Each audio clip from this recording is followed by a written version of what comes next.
Boa noite, meus irmãos. Estou muito empolgada, estamos muito empolgados de estarmos aqui com vocês. É uma honra muito grande. Queria muito agradecer a Carla, pastor Neto. Vocês são uma bênção. A gente admira muito a perseverança de vocês aqui como igreja. A gente ouve muita coisa, acompanha também na internet. E eu creio que Deus tem grandes coisas para fazer aqui.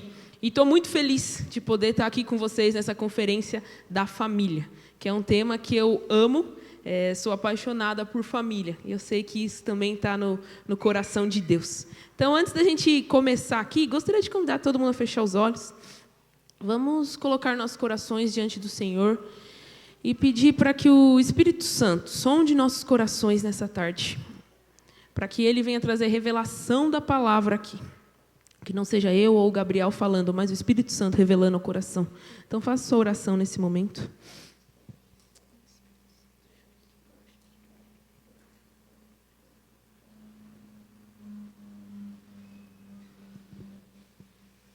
Espírito Santo, nós te convidamos a sondar nossos corações, que possamos estar alinhados em corpo, alma e espírito com o que o Senhor tem para fazer aqui nessa noite. Que a tua voz venha trazendo revelação da palavra, Senhor Jesus. Revelação do poder da família, revelação do poder de andar em santidade. Eu declaro em nome de Jesus, mentes e corações abertos, para que a palavra seja revelada em nome de Jesus. Amém. Glória a Deus. Glória a Deus. Então, como já fui apresentada, eu sou a Ana, esse é o Gabriel. Nós estamos num relacionamento de romance real. E hoje a gente veio falar um pouquinho sobre isso. Mas uma coisa que Deus tem ministrado no meu coração, referente a esse assunto. Eu estava orando sobre isso hoje mais cedo, e Deus revelou para mim o poder da santidade. Que eu sei que muitos aqui já são casados, adolescentes, alguns já têm filhos, outros não são casados ainda, sonham em casar, ou se você tem filhos, você sonha que seus filhos casem, e tudo isso é muito lindo, muito poderoso. É o propósito de Deus, a família é o propósito de Deus. Eu sempre falo que Deus escolheu a família para a gente usufruir de um pouquinho do pedacinho do céu aqui na terra. É só um pedacinho do que Jesus, o Espírito Santo e Deus vivem, a gente pode usufruir disso. E o diabo sabe muito bem do poder que essa família tem, o poder da família. E ele tenta distorcer tudo isso. Mas nós todos fomos chamados à santidade. Então, como solteiros, nós somos chamados à santidade. Como casados, nós fomos chamados à santidade. Como viúvos, o que for, nós fomos todos chamados à santidade. Desde a criança, desde o bebezinho ali, até o mais idoso, nós fomos chamados a andar em santidade. A palavra de Deus diz em 1 Pedro, sede santos como eu sou santo. E isso não está falando jovens, solteiros, casados, crianças, não. Está falando todos. Todos nós devemos ser santos, como o Senhor é santo. E em fases diferentes da nossa vida, a santidade se torna, tem aspectos diferentes. Por exemplo, como solteiro. A palavra de Deus é bem clara que se um homem ou uma mulher olhar e em seu pensamento desejar alguém do sexo oposto, já está pecando. Ou seja, nós podemos pecar em nossos pensamentos. Isso é muito sério. Como casais, lá em Mateus 5, fala, Mateus 5, 27, diz assim, desculpa, não é Mateus 5, 27, Hebreus 13, 14. Diz o seguinte, digno de honra entre todos seja o matrimônio, bem como o leito conjugal sem mácula, porque Deus julgará os impuros e os adúlteros. Então, o leito matrimonial sem mácula é a santidade. Então, muitas vezes, quando a gente fala de santidade, a gente pensa no aspecto sexo. Que a gente, nós como solteiros não podemos ter relação sexual que estamos pecando. Não, não é exatamente isso, é mais uma posição de coração. Lógico que a gente tem que manter nosso corpo puro também, mas nosso coração, nossa mente, nossas finanças, todos os aspectos da nossa vida devem ser santos e alinhados com Deus. O sexo, ele é um presente que Deus nos deu. Ele nos entregou isso. Deus nos criou como seres sexuais. Porém, é um presente para ser aberto na hora certa, que é dentro do casamento. Até então, Nós, antes de casarmos, nós devemos manter nosso corpo puro e esperar para a gente usufruir desse presente no momento certo, para a gente ter alegria com isso. E dentro do casamento, o casamento foi feito para, sim, ter relação sexual, mas somente com o seu marido e com sua esposa. Então, tudo isso que eu estou falando aqui são aspectos da santidade, que cada um de nós é responsável de mantê-los, de seguir esses mandamentos do Senhor, porque Ele nos chamou para sermos santos como Ele é santo. Então, o que tem acontecido com a nossa sociedade hoje? O que tem acontecido com esse aspecto da santidade, com esse poder da família? O diabo tem usado tudo isso, tem distorcido tudo isso e tem gerado em nossos corações uma visão distorcida do que é família e do que é santidade. E o Gabriel vai introduzir um pouquinho de como isso acontece. Fala, gente. Boa noite, tudo bem? Estava aqui pensando como ela é sábia, né? Quando ela fala. Brincadeira, mas é bom que a gente está iniciando, porque seria difícil a gente ministrar depois do Gumer aqui, né? Mas a gente também está muito feliz, né, e seguindo esse caminho do que a Ana Luísa estava falando, né, que a santidade ela é um aspecto para todas as fases da nossa vida. Então, ela tem um aspecto quando você é criança, ela tem um aspecto quando você é adolescente, quando você é jovem, quando você é adulto, quando você casa. Então, é uma constante procura realmente da presença de Deus, né? E aí eu quero levar vocês a pensar comigo, a construir comigo, como muitas vezes o inimigo ele nem tem a necessidade de ficar introduzindo algo na nossa vida nos dias de hoje. Mas a simples maneira como a gente foi criado culturalmente, como a gente foi ensinado a pensar, como a gente foi ensinado a raciocinar, tem levado a gente a uma vida de pecado. E aí eu queria fazer uma dinâmica com vocês aqui rapidinho. Faz de conta que isso aqui é o propósito de Deus para a sua vida.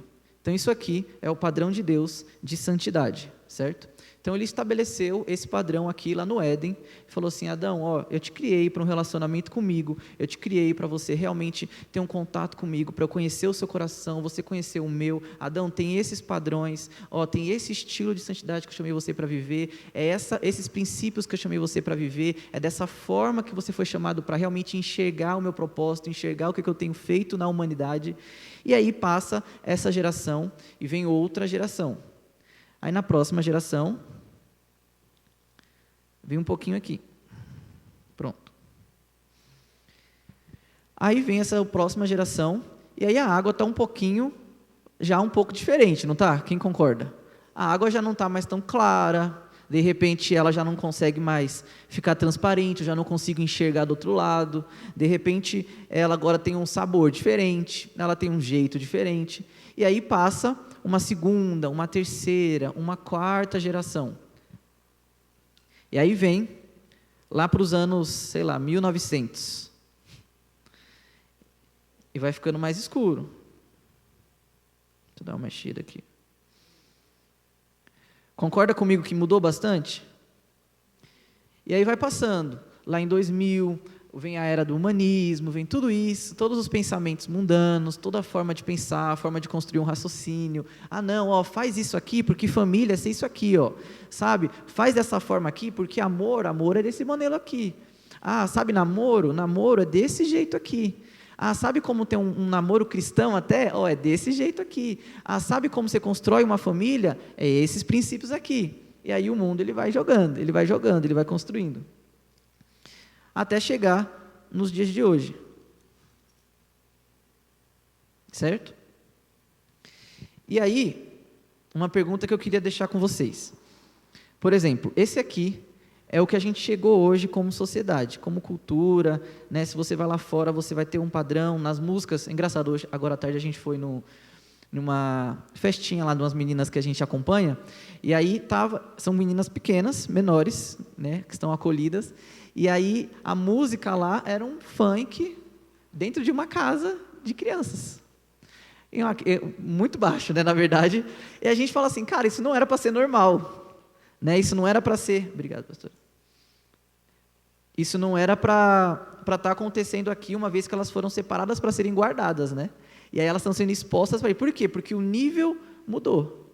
Então, o padrão mudou. E agora o funk é outra coisa, agora a música é outra coisa, agora como cria crianças é outro padrão, como cria uma família é outro padrão. E aí eu queria tirar uma dúvida com vocês. Por a gente sofrer como sociedade o impacto de cada geração, por exemplo, sua mãe te ensinou de uma forma diferente, meu pai me ensinou de uma forma diferente, os avós ensinaram nossos pais de uma forma, e aí foi passando de geração em geração. Isso altera em alguma coisa o propósito que Deus criou?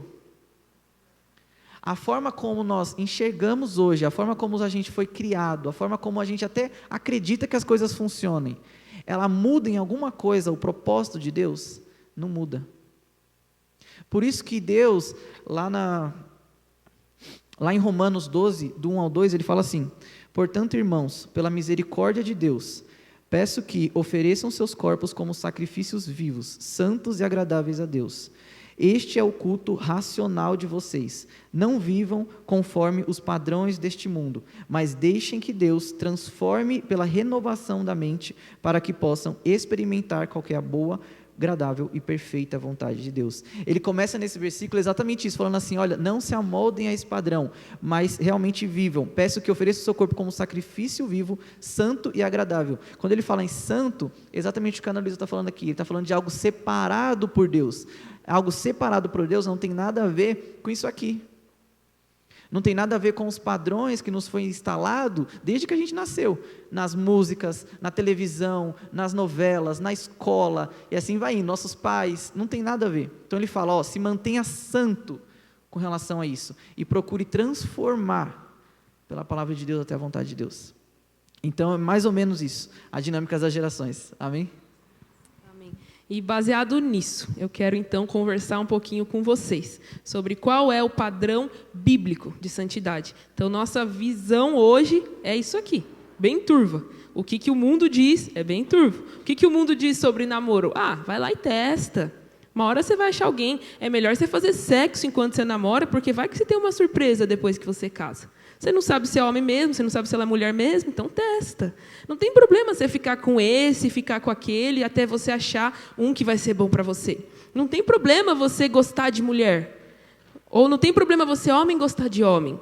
A gente vive numa sociedade diferente. Tudo isso tem se tornado bem normal, na verdade. É exatamente isso que o Gabriel explicou. É essa visão, essa deturpação do que Deus desenhou para a gente usufruir. Então, hoje, tudo que nós formos falar aqui, a gente quer que vocês vejam essa perspectiva, a clareza do que a palavra de Deus diz. Porque é nisso que nós temos baseado nossa vida, no oposto do que o mundo tem pregado. Entrando, então, um pouquinho mais aqui sobre como a gente viver uma vida de santidade como solteiros, ou como ensinar os nossos filhos a viverem isso. Na nossa vida foi muito interessante, porque a gente se conhece faz 3, 4 anos, mais ou menos. E a gente só era amigo. A gente começou a trabalhar junto no ministério, a gente fazia muita coisa junto, mas 100% ministerial, sem interesse nenhum. E eu cresci num lar cristão, desde pequenininha, como a Carla estava falando, nasci dentro da igreja, meus pais pastoreando a igreja, sempre incutindo ali a palavra de Deus no meu coração e me ensinando esse padrão da palavra de Deus, o padrão de santidade, porque Deus nos criou para isso, para sermos santos como Ele é. E desde pequena, então, eu tinha essa convicção na minha mente que eu não iria namorar por namorar. Primeiro que criança não namora. Então, eu até lembro uma vez, na minha cabeça, era para namorar, para casar, para ter filho. Foi isso que eu aprendi e segui a vida com isso, né? Para mim, isso era o normal, o padrão. E aí eu lembro até um dia que eu tinha uns 5, 6 anos, não sei. Eu lembro que eu estava no prezinho, na escola, e aí tinha um menino lá que ele chegou em mim e me pediu em namoro. E eu era criança, né? E na minha cabeça, você quer namorar comigo? Então você quer casar comigo? Então você quer ter filho comigo? E a primeira coisa que eu perguntei para ele é se ele tinha dinheiro para comprar o berço das crianças.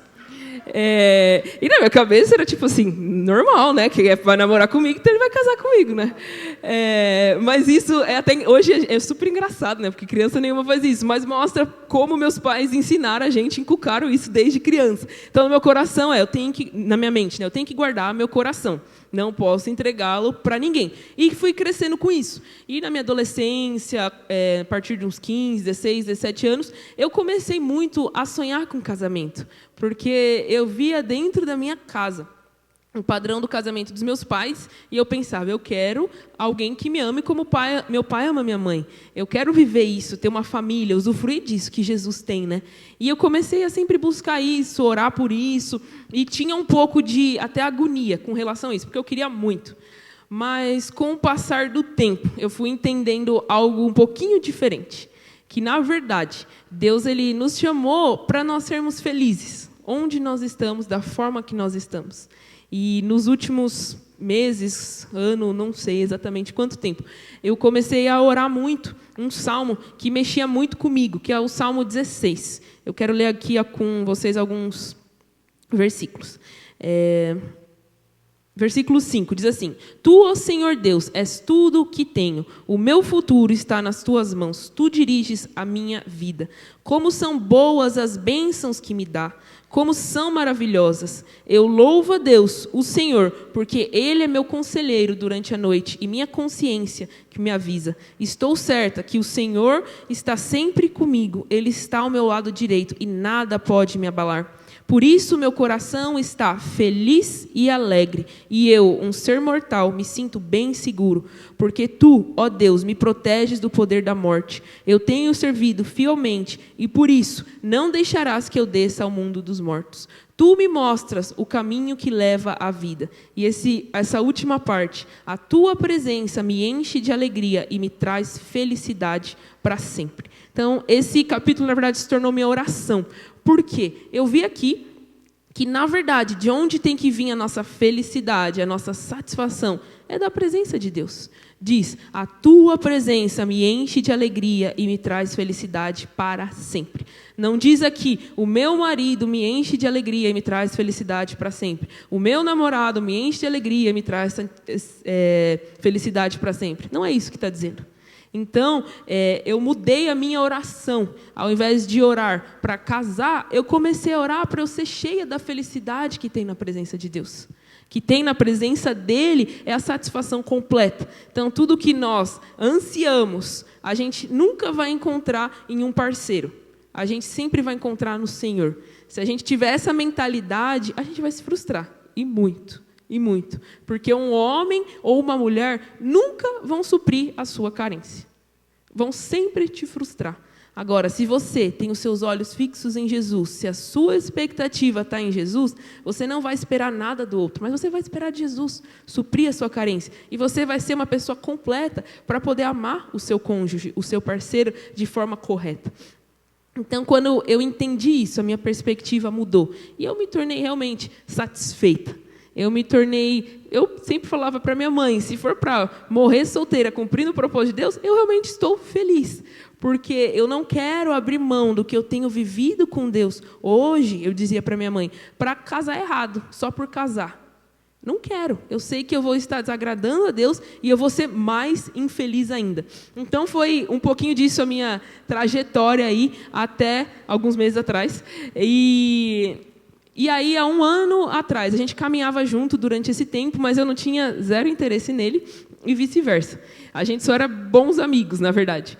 E foi passando o tempo e eu fazia essa oração direto, né? E aí a minha perspectiva começou a mudar com relação a ele. Em abril, maio, mais ou menos, ano passado.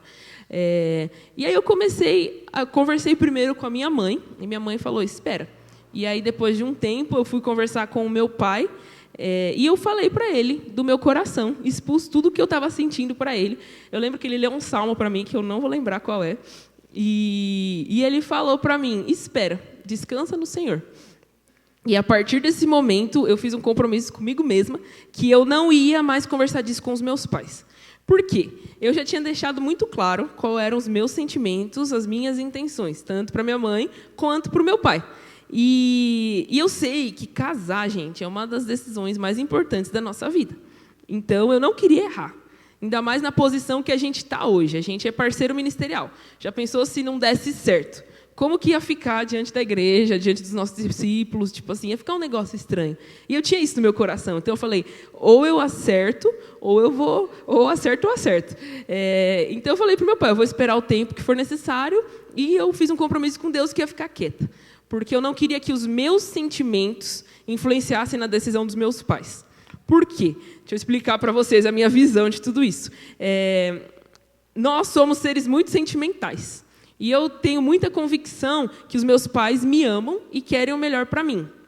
Então, eu sei que o meu pai nunca entregaria o meu coração para uma pessoa que não fosse de Deus, que ele não tivesse paz, confiança e convicção total.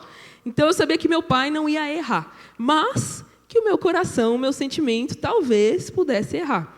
Então, foi por essa razão que eu decidi ficar quieta. Falei, pai, beleza, eu confio em você, você já sabe meu sentimento, meu coração, então você decide. E aí foi praticamente 1 ano nessa espera, e eu estava realmente bem tranquila, né? E deixa ele falar a parte dele. Não quer continuar? Não, pode falar. Ai, gente, engraçado essas coisas. Mas tá, deixa eu contar então a minha perspectiva desse mesmo ano. Ainda bem que ela não, né, Deus não escuta a oração dela e fala assim, Deus, você ia morrer solteira. Tá, eu também nasci na igreja, nasci no berço evangélico. Conheço Jesus também desde pequenininho, só que teve uma diferença, né? Então, ela contou aqui, né, que os pais dela sempre ensinaram ela na perspectiva de coração para agradar a Deus. Então, a santidade era uma disposição do coração dela de realmente falar assim, Deus, eu amo tanto ao Senhor, eu te temo tanto, que eu realmente me abnego disso. Eu te temo tanto, que eu realmente desejo viver em santidade. Então, o coração dela era pautado nisso. E aí, os meus pais também cresceram na igreja, ensinou eu e meus irmãos na igreja, só que com uma perspectiva um pouco diferente. Então, era uma perspectiva de assim, olha, você, na verdade, você não pode ficar com ninguém, então você vai ficar quando você casar. Só que esse aspecto de santidade não era uma predisposição de amar a Deus. Era uma situação assim, você não pode ficar com ninguém, porque você é crente. Você não pode fazer sexo, porque você é crente. Mas não existia vocês entendem, essa disposição do coração de falar assim, olha, na verdade, tudo isso você faz por amor a Jesus. Né?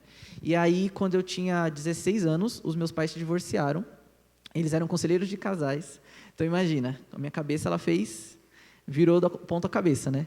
E aí eles chegaram para a gente e falou assim, olha, a gente errou, então vocês, né, falou para meus irmãos também, vocês fiquem livres para fazer as suas escolhas de religião, de vida, tudo mais, porque a gente se perdeu.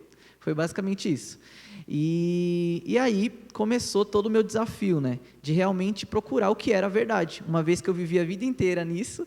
Então, eu passei por alguns anos bem turbulentos nesse sentido, e aí a gente se conheceu em 2018, quando a gente foi para o Urecen, e aí, então eu nem sabia que o Mateus tinha uma irmã, né, porque eu era amigo do Mateus, e aí quando chegou lá a gente se conheceu, a gente voltou do Urecen, queimando assim, na verdade, para o que Deus tinha para a nossa vida, para os propósitos que Deus tinha para a nossa vida, e a gente voltou com muito queimando no nosso coração a causa do órfão, né.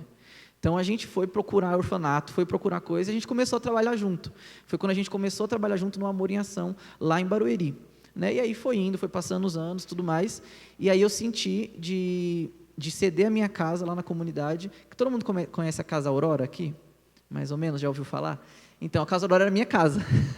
Então, era a minha casa lá na comunidade, que eu estava sentindo muito de Deus, de realmente abrir uma instituição, uma ONG lá, para continuar o que Deus já tinha feito lá. Porque a gente já trabalhava muito com células, trabalhava muito com as crianças lá, e aí eu conversei com os pastores lá em Barueri, e falei assim, olha, eu tenho tudo isso aqui, estou com essa disposição, estou com o coração, eu preciso de ajuda. E aí a gente juntou isso, foi quando a gente começou a trabalhar mais ainda juntos, lá em 2019, setembro mais ou menos, né? Foi quando a gente abriu a Casa Aurora e a gente tem trabalhado lá até então. E aí a gente começou a construir a instituição juntos, trabalhar junto, e aí vem, né, o desejo, né, a necessidade, na verdade, da abertura da igreja. Aí a gente começou a trabalhar para a abertura da igreja. Então, aí começou 1 ano para cá, vocês entenderem o tempo, né, da história. E aí, em maio ou abril do ano passado, eu fui fazer uma viagem missionária para o Rio, lá com o pessoal do Íris.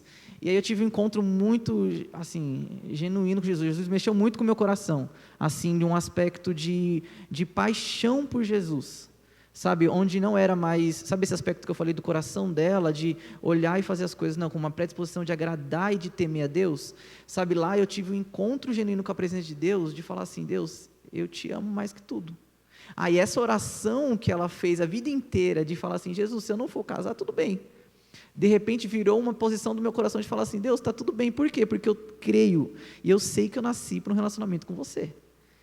E aí, beleza, voltei incendiado, a gente foi para um sítio junto com o nosso time, que a gente já acompanha lá no Imperial, né, de missionários que a gente foi instalar a igreja, fomos para o sítio, estamos lá orando, fazendo um momento gostoso lá de comunhão, aí aqui tá um ministro, ela fala um pouco, eu falo um pouco, eu olhei assim e falei assim, gente, eu não consigo viver sem essa mulher não.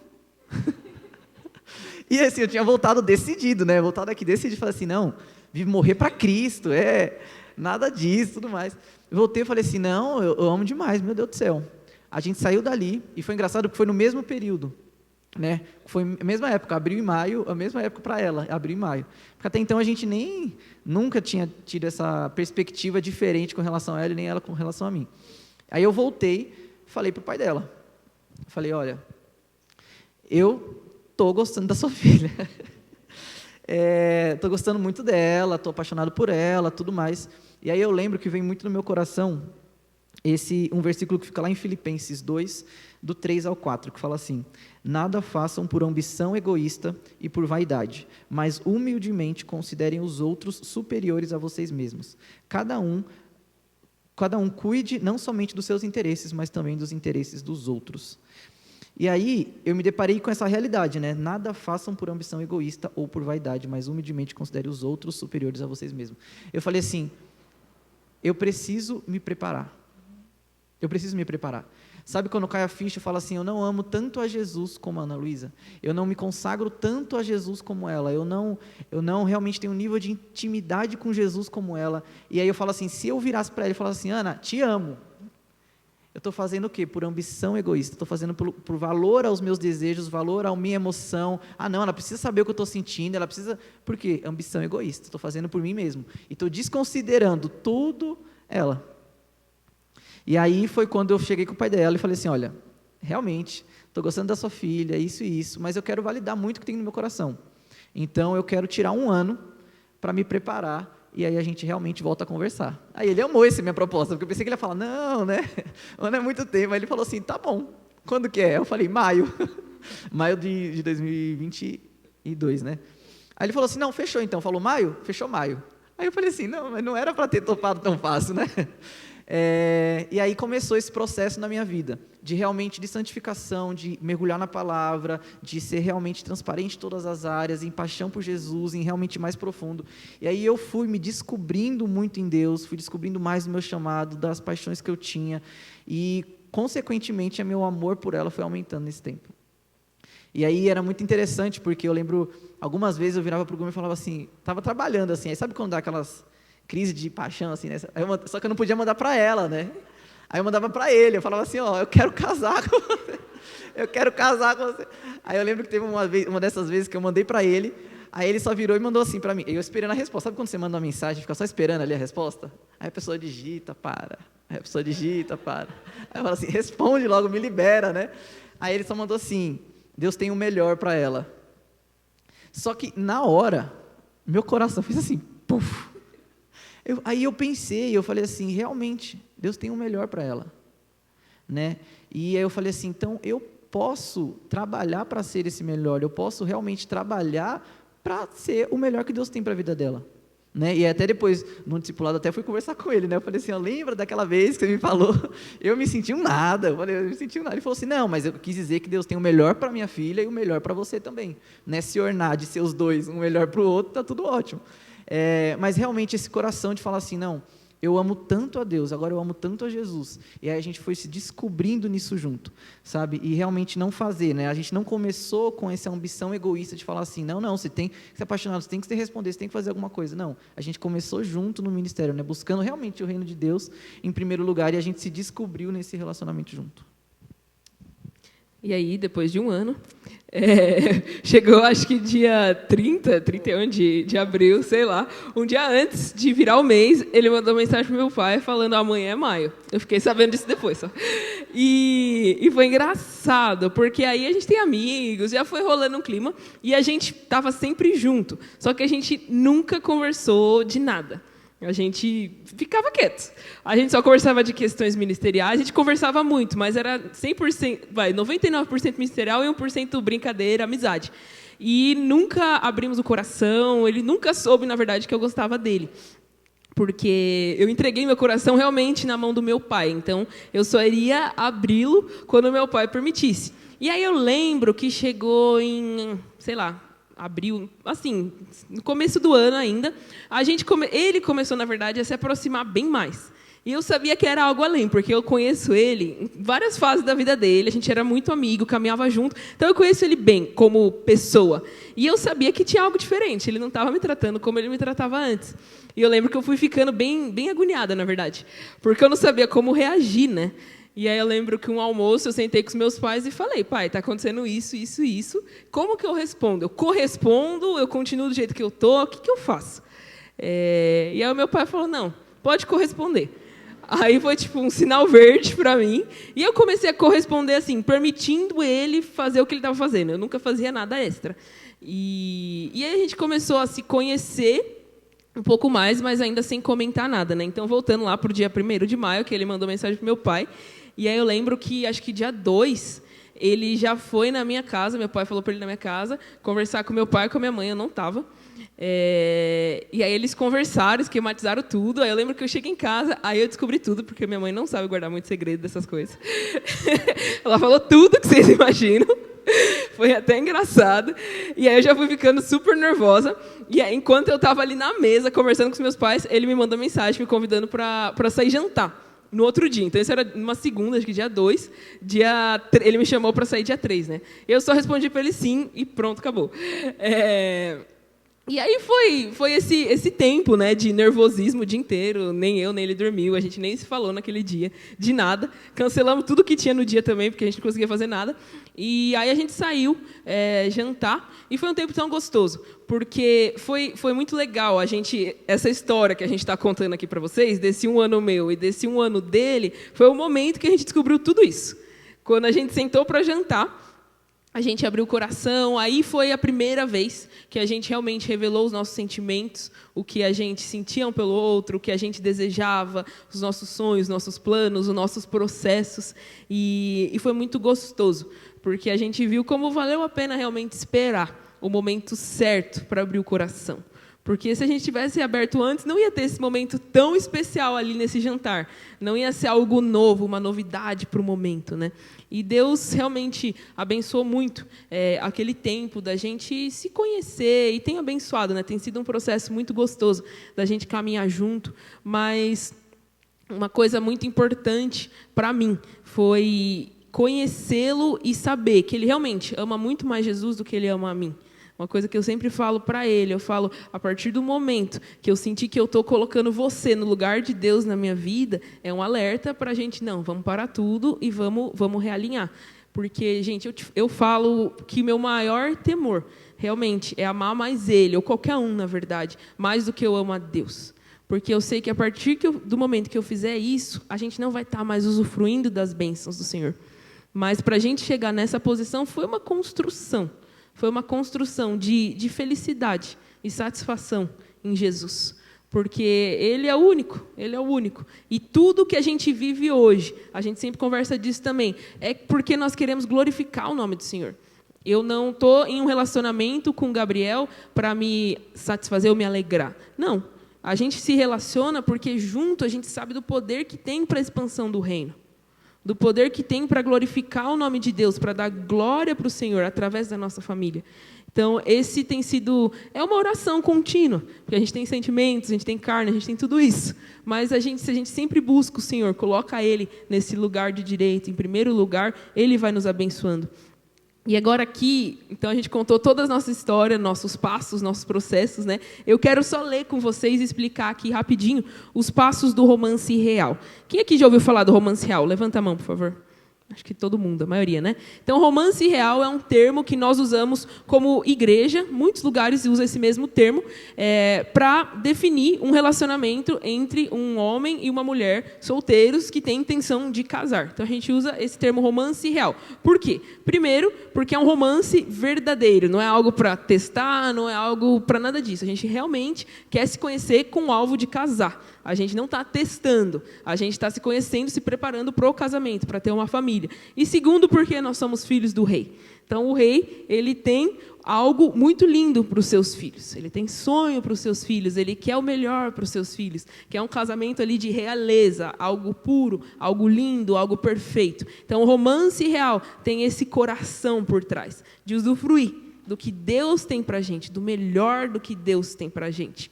Então, baseado nisso, existem aí 7 passos, que na verdade são preparos, que nós temos que fazer antes da gente entrar num relacionamento. Agora, coisas importantes, não são leis, não são regras, na verdade, que você tem que seguir, se você não seguir, você não pode começar. Não, não são, e também não é na ordem correta.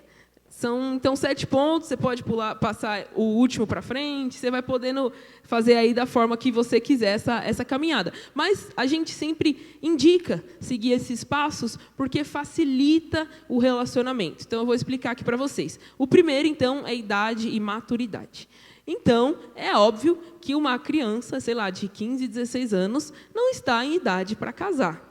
Porque ainda não terminou nem a escola, nem o ensino elementar, aí, fundamental, o ensino médio, não terminou, ainda não tem uma condição de casar. Então, a idade é bem relativo, comparando ali com a maturidade. Tem gente de 18, 19 anos que já tem uma maturidade super top, pode casar. Agora, tem gente de 26, 27 que ainda não tem maturidade suficiente. Então, é muito relativo de cada pessoa. Então, o primeiro passo é a idade e maturidade. O segundo, o seu chamado e os estudos necessários para cumpri-lo. Uma coisa que a gente citou aqui na nossa história. A gente começou a trabalhar junto porque nosso chamado é muito igual. Então, a gente se conheceu através disso, na verdade. A gente começou a trabalhar nas comunidades, nos abrigos, a gente tem muito coração voltado para o vulnerável, tanto ele quanto eu. Então, a gente se conheceu literalmente fazendo isso junto. E continuamos caminhando aí com o time, com a galera, fazendo junto. Nossa história é bem aquela que todo mundo fala, né? Quando 2 pessoas estão correndo ali em direção a Jesus, no ministério, aí do nada olham para o outro. Parece super romântico, mas foi meio que isso que aconteceu. A gente estava simplesmente focado ali no ministério, e aí do nada a gente mudou a perspectiva que a gente tinha um do outro. Então é muito importante a gente entender nosso chamado e viver o nosso chamado. Não simplesmente ficar esperando aí um momento para vivê-lo, né? E estudar. Então, terminar a escola. É importante fazer uma faculdade, não precisa necessariamente terminar a faculdade para casar, mas facilita a vida, porque você não vai precisar cuidar de casa, cuidar de marido, ou cuidar de esposa, trabalhar, sustentar uma casa e estudar junto. É muita coisa, né? Então, é indicado você terminar a faculdade antes. 3, situação financeira adequada. Então, você tem que ter uma condição financeira para sustentar uma casa, né? O mínimo ali. Você não precisa ser o rico, mas você tem que conseguir pagar um aluguel, ou ter uma casinha, pagar as contas, alimentação, transporte, o básico para viver uma vida boa, né? O ponto 4, vida espiritual. Então, longe da impureza. Então, é muito, muito importante, que a gente enfatizou isso bastante, você ter uma vida espiritual baseada na palavra, baseada no seu relacionamento com Jesus. Então, nós 2 passamos por um processo parecido em tempos diferentes da nossa vida, né? Então, de querer muito casar, ou de querer ter uma família, de querer um futuro e tudo mais, porém, a gente não usufruiu disso até a gente entender o que Deus tinha para a gente. Eu penso muito que Deus ele não vai te dar uma bênção que vai concorrer com a posição dele no seu coração. Então, Deus, você quer muito, muito casar. Deus não vai te dar um marido se você vai colocar ele em primeiro lugar no seu coração e não a Deus. Se ele vai substituir ali a posição que deve ser do Senhor. Então, é muito importante a gente ter nossas convicções que somos filhos de Deus, que somos satisfeitos no Senhor, que Deus é o primeiro na nossa vida, para a gente conseguir receber essa bênção da forma correta e não se tornar um amor concorrente ao amor de Deus. Então, você ter a sua vida espiritual alinhada é um passo muito, muito importante. E o ponto 5 é apoio total dos pais. A gente também contou aqui a nossa história. Para mim, isso era um dos pontos mais essenciais, era meus pais abençoarem. E a gente esperou um ano para isso acontecer. E nossos pais abençoaram, meus pais abençoaram, os pais dele abençoaram também para a gente conseguir isso. Apoio total dos líderes espirituais, o próximo aqui. No nosso caso, eram os mesmos que os nossos pais, né?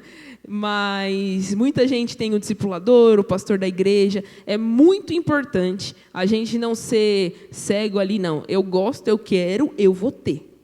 A gente se torna cego se a gente toma essa posição. Por quê? O nosso pastor, o nosso discipulador, nosso pai, até os nossos amigos, eles têm uma perspectiva externa. Isso gera proteção para a gente.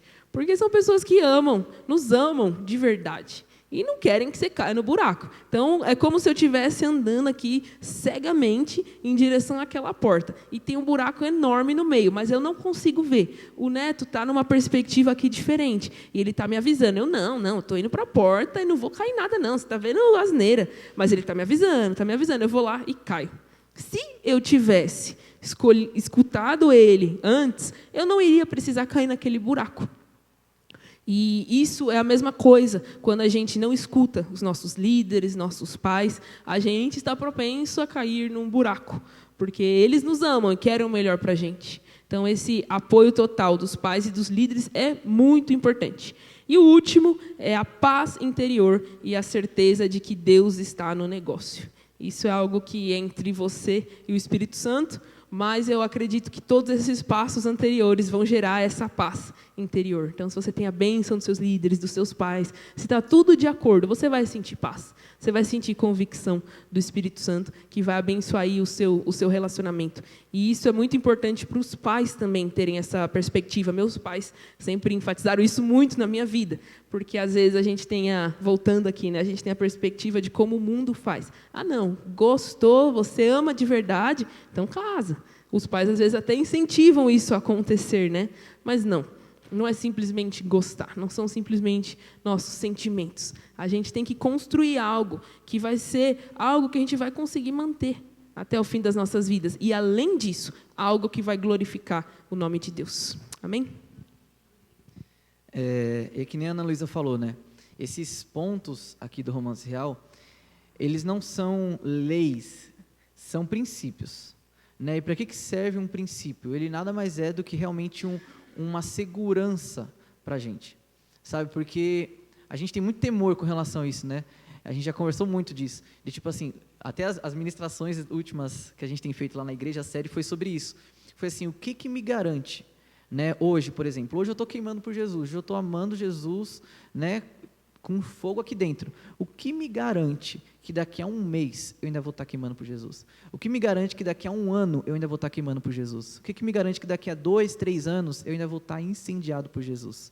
São esses princípios. São uma rede de proteção que você vai criando no seu coração e dizendo assim, olha, nada é mais importante do que agradar o coração de Deus. Nada é mais importante, nada mais satisfaz tanto a minha vida, quem eu sou, do que agradar o coração de Deus. Então, óbvio que a gente está falando aqui com relação a relacionamento, né? Mas é uma disposição do coração para tudo.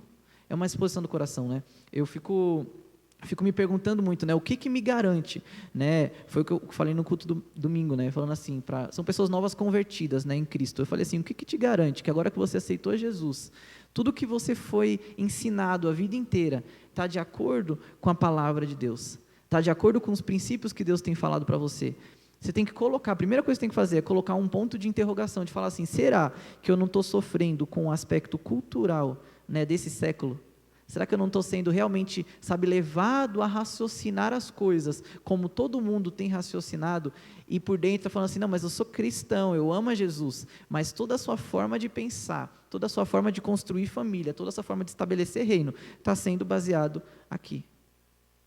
Então é uma segurança que a gente tem que ter de falar assim, não, eu decido passar minha vida inteira pautando minha vida na palavra de Deus. Eu decido amar mais a Deus do que a Ana Luísa. Eu decido amar mais a Deus, do que a minha posição na igreja. Eu decido amar mais a Deus do que qualquer coisa. Por quê? Eu sei que eu amo a Deus. E eu estou preservando esses princípios, estão preservando o que está dentro do meu coração. E aí todas as outras coisas, né? Eu fico me perguntando isso, porque teve uma vez que eu precisei aconselhar um adolescente, né? E adolescente aqui, né? Começa assim e assim, começa assim e assim.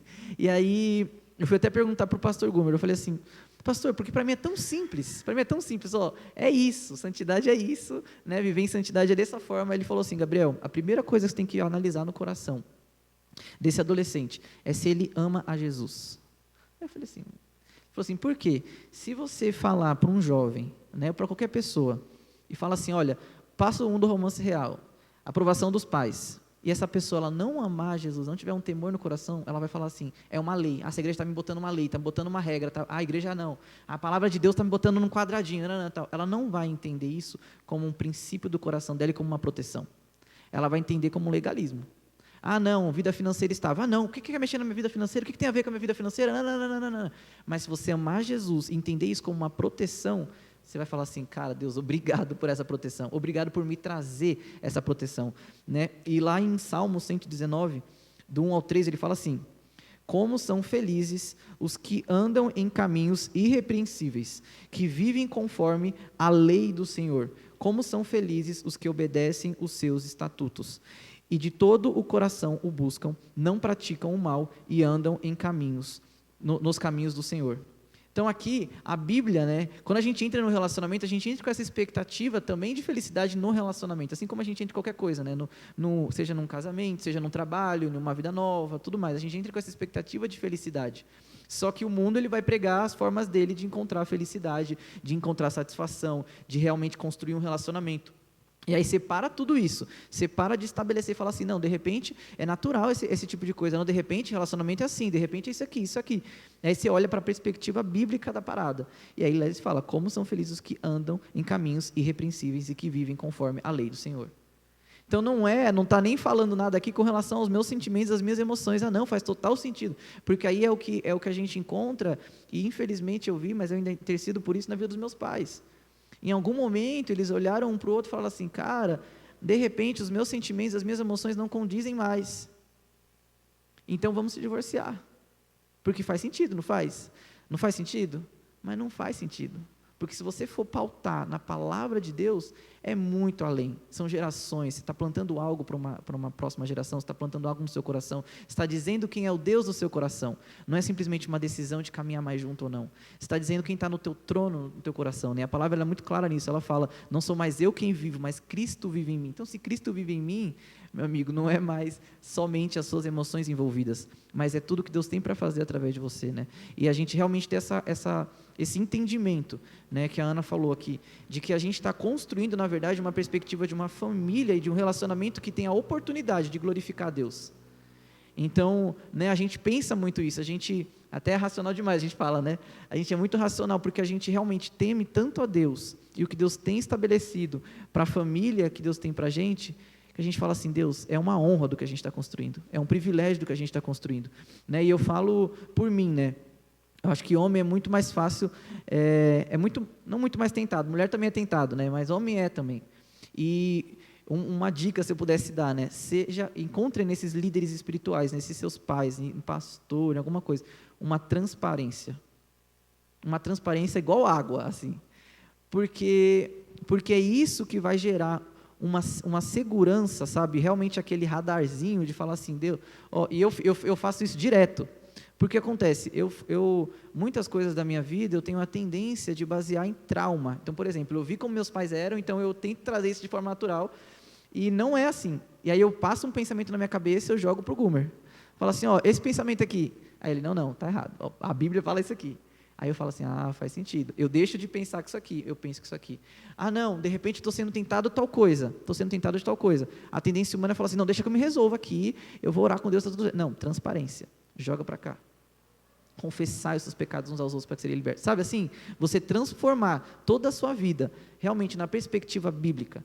Então, realmente, sabe, os jovens que estão aqui, cara, encontrem na liderança, encontrem nos seus pastores, encontrem nos seus pais, realmente essa posição, alguém que tem acesso ao seu coração, de você se questionar, se colocar em xeque todas as suas convicções, né, para realmente falar assim, não, eu não estou sendo liderado pelo que o mundo acha, pelo que eu fui criado e ensinado, mas eu estou sendo liderado e pautando a minha vida na palavra de Deus.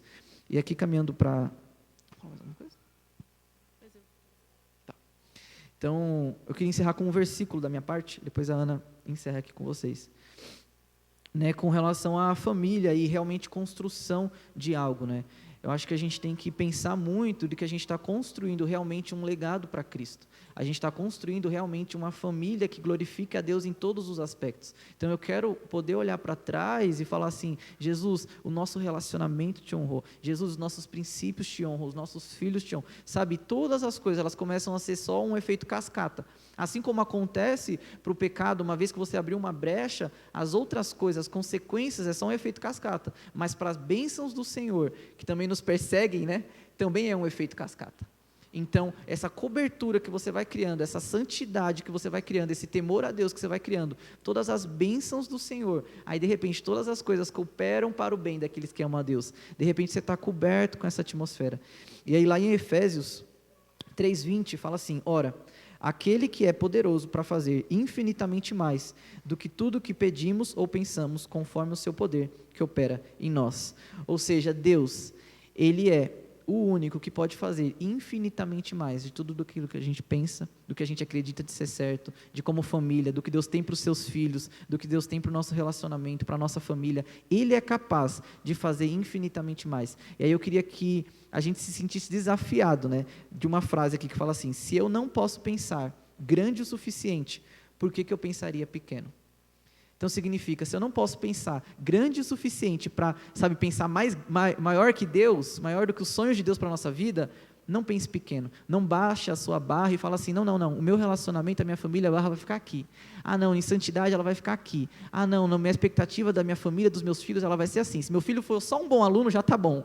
Se meu relacionamento for só um pouquinho santo, está bom. Se minha família for só um pouquinho para glorificar Jesus, está bom. Não, coloca a barra lá em cima. Porque aquele que é poderoso para fazer infinitamente mais, Ele vai fazer nas nossas vidas. Amém. Aleluia, aleluia. Gostaria de convidar todo mundo a ficar de pé. Quero encerrar aqui como nós iniciamos, né? O chamado à santidade. Novamente, lá em 1 Pedro, diz: sede santos, porque eu sou santo. Sede santos, como eu sou santo. Então, Deus nos convida à santidade. Ele nos convida a consagrarmos nossa vida, independente se somos crianças, adolescentes, jovens, adultos, velhos, independente. Ele nos convida a vivermos em santidade. E tem uma ilustração que eu gosto muito de usar com criança, com as nossas crianças, principalmente quando a gente precisa dar uma bronca, disciplinar, que é uma ilustração de um trem. Um trem é algo que tem o potencial de correr muito, muito rápido. Tem algo ali no trem que vai fazer ele correr muito. Porém, tem um porém aí. O trem, se ele é colocado no meio da rua, o que vai acontecer com ele se ele liga o motor e tenta andar? Vai cair, vai desabar, não vai sair do lugar. Por quê? Está faltando algo muito importante, que são os trilhos. Um trem no trilho vai cumprir o seu potencial. Então, uma família, no trilho correto, vai usufruir do pedacinho do céu aqui na terra. E quais são esses trilhos? É tudo isso que a gente está falando. Como disse o Gabriel, a palavra de Deus, às vezes, os princípios, o que os nossos pais, pastores falam, às vezes que parece que estão colocando a gente dentro de uma caixinha, de um padrãozinho que você tem que seguir, essa é a regra, não sei o que lá. Mas não, gente, não é isso. Não é isso. São pessoas que realmente nos amam, que estão colocando a gente, esse trem desgovernado aí, em cima do trilho, para que nós possamos ser uma família que realmente vai chegar a cumprir o propósito de Deus. Então, como casados, nós também precisamos disso. A gente continua precisando desse apoio de pessoas que vão nos colocar, princípios que vão nos colocar de volta nesse trilho, o trilho da santidade, porque nós somos chamados para ser santos. Então, eu gostaria de convidar todo mundo a fechar os olhos e que você comece a meditar nisso. Comece a pensar nisso. Como você tem vivido sua vida, como você tem direcionado sua família, você como solteiro, o que você tem realmente buscado em primeiro lugar, quais têm sido suas paixões, quem tem sido Deus do seu coração. Os casais, mesma coisa. Como vocês têm guiado o relacionamento de vocês. Vocês têm vivido em santidade, em pureza. Vocês têm usufruído do que Deus tem para vocês. Seu lar tem sido um pedacinho do céu aqui na terra. Comece a pensar nisso. E comece a pensar em como você pode se realinhar ao propósito de Deus. Como você pode ser esse trem, voltando para o trilho, para cumprir o propósito de Deus.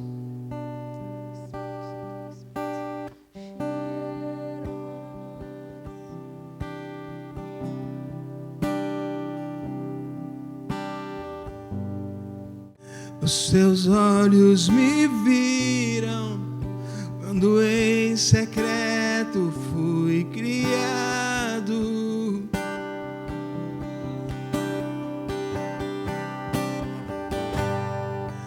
Os meus dias contados e escritos em teu livro.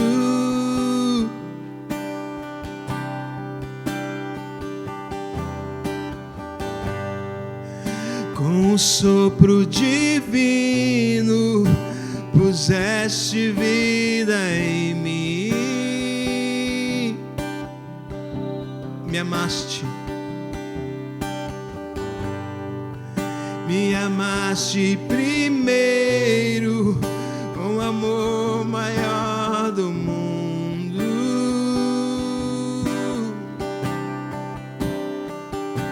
E como são preciosos os teus pensamentos por mim, amado da minha alma. E como são preciosos os teus pensamentos por mim, amado da minha alma.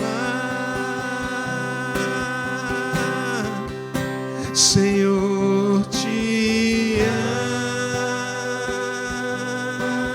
amo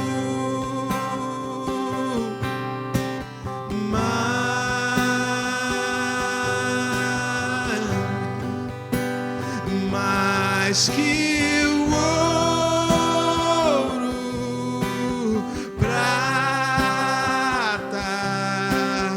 mais que a mim, Senhor, te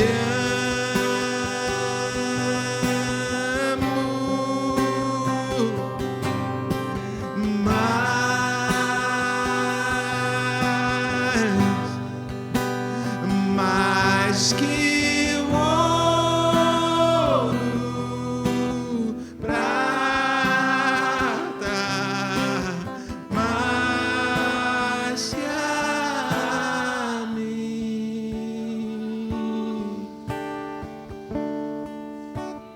Ah, Jesus. Nem as estrelas do céu conteriam o teu amor sem fim.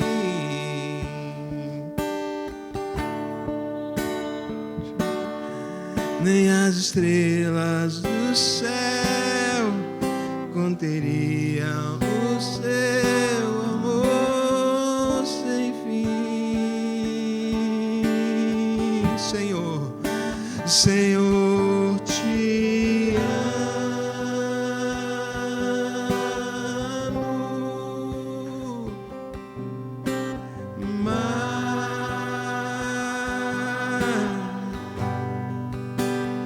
mais que o ouro,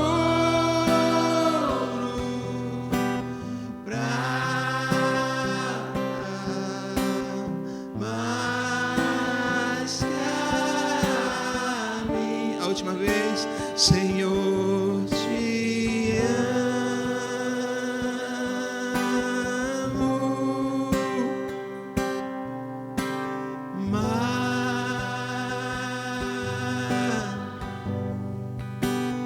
mais que o ouro, prata, mais que a mim. Sabe, o nosso maior desafio na vida é realmente alinharmos o nosso coração com o coração de Deus. Sabe, é realmente remover do nosso coração todos aqueles amores concorrentes e falar assim: Senhor, eu te amo mais que tudo. Jesus, não há nada que eu ame mais, não há nada que eu queira mais do que te agradar, do que queimar por você. Sabe, o nosso maior desafio é esse. É falar assim: Jesus, eu não quero deixar de te amar por nada. Jesus, eu não quero deixar de estar alinhado com o que o Senhor tem para a minha vida por nada, Jesus. Senhor, eu te amo mais, eu te amo mais, eu te amo mais. Eu te amo mais que o ouro, eu te amo mais que as minhas paixões, eu te amo mais que as minhas emoções, eu te amo mais do que o meu futuro, mais do que o meu passado. Senhor, eu te amo mais do que as minhas conquistas. Senhor, eu te amo mais que tudo. Sabe, o nosso anseio do coração é amar Jesus acima de todas as coisas, é de realmente colocar Ele como o alvo do nosso amor, os nossos olhos fitos em Jesus.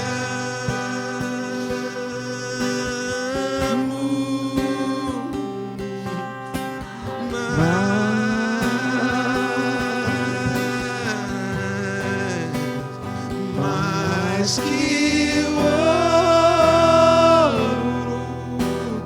prata, mais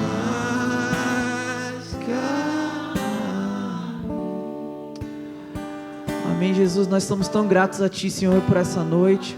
Senhor, nós somos tão gratos a Ti pelo início dessa conferência, Senhor.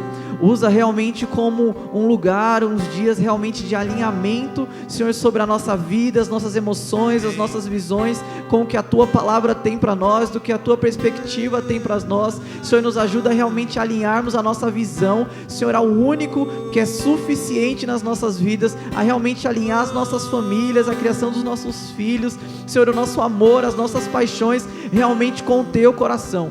Senhor, realmente que o nosso coração venha bater junto com o Teu, Senhor, que os nossos olhos venham estar fitos em Você, Jesus. Nos ajuda aqui como corpo de Cristo, realmente caminharmos juntos, Papai, para famílias fortes, para famílias que glorifiquem a Ti, acima de todas as coisas. Senhor, nós Te entregamos esses dias diante de Ti, nós entregamos nossos corações diante de Ti. Senhor, nos molde, Senhor, para a Tua honra e para a Tua glória. Nós estamos aqui para isso, Jesus, em nome de Jesus.